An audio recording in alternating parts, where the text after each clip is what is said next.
ఈరోజు లంగరౌజు traffic police station జ్యూరిడిక్షన్లో ఈరోజు మా యొక్క ఉన్నతాధికారుల ఆదేశాల మేరకు మేము మా యొక్క ఏసీపీ గారు ధనలక్ష్మి మేడం, అలాగే టోలీ చౌకీ ఇన్స్పెక్టర్ గారు సుధాకర్, అలాగే మేము మా యొక్క డివిజన్ నుంచి ఫోర్స్తోనే ఈరోజు మనం స్పెషల్ డ్రైవ్ నిర్వహించడం జరుగుతుంది. ఈ యొక్క డ్రైవ్ ఈ రోజు నుంచి ఒక 1 వీక్ వరకు ఈ యొక్క స్పెషల్ డ్రైవ్ నిర్వహించడం జరుగుతుంది.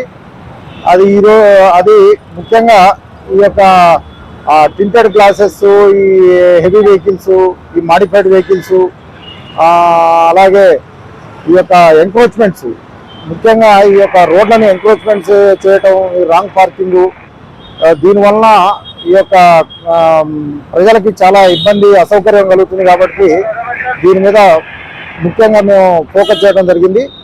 అయితే ఇది ఒక 1 వీక్ వరకు కంటిన్యూగా ఇదే మొగలకానాల నుంచి రేతిబౌలి వరకు కంటిన్యూగా 1 వీక్ ఈ యొక్క స్పెషల్ డ్రైవ్ నిర్వహించడం జరుగుతుంది. అలాగే ముఖ్యంగా మేము ఈ యొక్క రాంగ్ సైడ్ డ్రైవింగ్ చేసే వాళ్ళకి మేము వార్నింగ్ ఇవ్వడం జరుగుతుంది. ఇది భవిష్యత్తులో ఇప్పుడు ఈ రాంగ్ సైడ్ డ్రైవింగ్ మీద అది వెహికల్స్ని సీజ్ చేసి కేసు కూడా కట్టి వాళ్ళని మనం కోర్టుకి పంపేది కూడా ఉంటుంది. కాబట్టి ఈ యొక్క రాంగ్ సైడ్ డ్రైవింగ్ చేసే వాళ్ళు ఇప్పటి నుంచి రాంగ్ సైడ్ డ్రైవ్ చేయకుండా వాళ్ళు కరెక్ట్గా ఈ యొక్క హైదరాబాద్ ట్రాఫిక్ రూల్స్ని పాటించి ట్రాఫిక్ పోలీసు వారికి సహకరించాల్సిందిగా మేము విజ్ఞప్తి చేస్తున్నాం.